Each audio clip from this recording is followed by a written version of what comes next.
great to have you watching CNN Student News Today. I'm Carl Azus at the CNN Center. First up, last night was round 3 of 3. Democratic presidential nominee Hillary Clinton and Republican presidential nominee Donald Trump met face-to-face for their final debate. The venue, the University of Nevada, Las Vegas. The format, the candidates standing at podiums answering questions from a moderator. The topics, immigration, the national debt, the economy, the Supreme Court, international challenges. But just like the other debates, there was room left for other subjects. Going into the event, one of the most recent presidential polls conducted by Quinnipiac University on October 17th and 18th showed Clinton had the support of 47% of likely voters, Trump had the support of 40%, Libertarian Party candidate Gary Johnson had 7%, and Green Party candidate Jill Stein had 1%. I feel strongly that the Supreme Court needs to stand on the side of the American people, not on the side of the powerful corporations and the wealthy. For me, that means that we need a Supreme Court that will stand up on behalf of women's rights, on behalf of the rights of the LGBT community. The justices that I am going to appoint, and I've named 20 of them, the justices that I'm going to appoint will be pro-life. They will have a conservative bent. They will be protecting the Second Amendment. They are great scholars in all cases, and they're people of tremendous respect.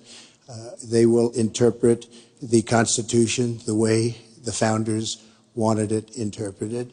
When the middle class thrives, America thrives. And so my plan is based on growing the economy, giving middle class families many more opportunities. I want us to have the biggest jobs program since World War II, jobs in infrastructure and advanced manufacturing. I think we can compete with high-wage countries, and I believe we should. New jobs in clean energy, not only to fight climate change, which is a serious problem, but to create new opportunities and new businesses. I want us to do more to help small business. That's where 2/3 of the new jobs are going to come from. I want us to raise the national minimum wage because people who live in poverty should not, who work full-time should not still be in poverty. And I sure do want to make sure women get equal pay for the work we do. During President Obama's regime, we've doubled our national debt. We're up to $20 trillion. So my plan, we're going to renegotiate trade deals. We're going to have a lot of free trade. We're going to have free trade, more free trade than we have right now. But we have horrible deals. Our jobs are being taken out by the deal that her husband signed, NAFTA, one of the worst deals ever. Our jobs are being sucked out of our economy. I am going to renegotiate NAFTA. And if I can't make a great deal, then we're going to terminate NAFTA and we're going to create new deals. We are going to cut taxes massively. We're going to cut business taxes massively. They're going to start hiring people. We're going to bring the $2.5 trillion that's offshore back into the country. We are going to start the engine rolling again because right now our country is dying at 1% GDP. She wants to give amnesty, which is a disaster and very unfair to all of the people that are waiting in line for many, many years. We need strong borders. In the audience tonight, we have 4 mothers of, these are unbelievable people that I've gotten to know over a period of years whose children have been killed, brutally killed by people that came into the country illegally. You have thousands of mothers and fathers and relatives all over the country. They're coming in illegally. Drugs are pouring in through the border. We have no country if we have no border. I voted for border security, and there are some limited places where that was appropriate. There also is necessarily going to be new technology and how best to deploy that. But it is clear when you look at what Donald has been proposing, he started his campaign bashing immigrants, calling Mexican immigrants rapists and criminals and drug dealers, that he has a very different view about what we should do to deal with immigrants. Now, what I am also arguing is that bringing undocumented immigrants out from the shadows, putting them into the formal economy will be good because then employers can't exploit them and undercut Americans' wages. Okay, next story. All this week we've covered America's heroin epidemic, a recent and major increase in abuse of and overdoses from the drug. Part of the problem is with something called fentanyl, a synthetic and very powerful painkiller, sometimes prescribed for people in severe pain, sometimes trafficked and taken illegally. The U.S. is trying to get other countries to help decrease global trade in the chemicals used to make illegal fentanyl. Our last report in this series visits a forensics lab to show you how fentanyl is detected and why it's so dangerous. On the streets of New Hampshire, police are at war, targeting drug dealers and foreign cartels supplying heroin. When contraband is seized, it's tested at the state forensic lab as evidence to prosecute suspects. We are the only forensic lab here in New Hampshire that analyzes evidence for drug content. We're kind of at the forefront of this heroin fentanyl epidemic. I've been working at the lab for over 10 years. I've been working in this section for 8. Over that time, how have you seen heroin cases grow? We've definitely seen an increase in heroin cases. Probably 50% of the cases I get on a daily basis have either heroin or fentanyl. So we're going to select this spoon that has the larger amount of tan residue, and we're going to scrape that material off, weigh it, and then do analysis to try to determine if it's heroin.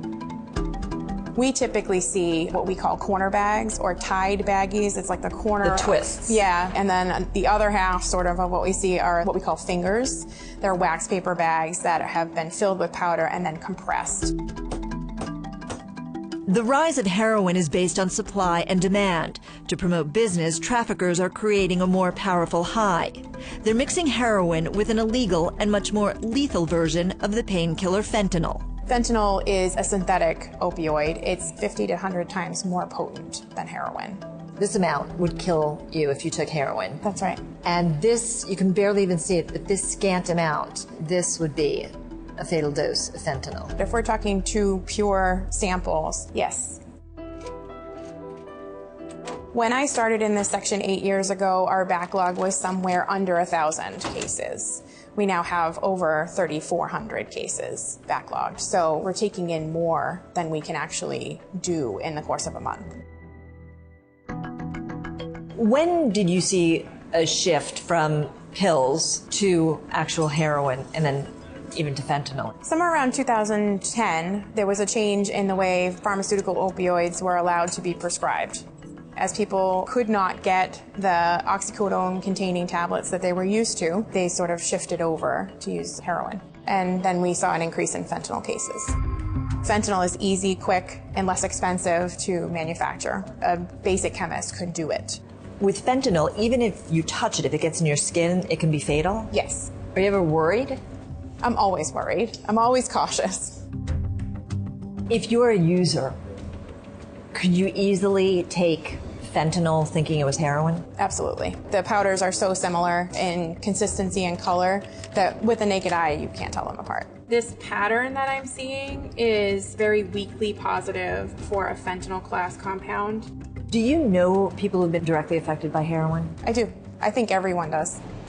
I used to think that it would just be the urban areas, as urban as you can get in New Hampshire, but it's not. It's everywhere.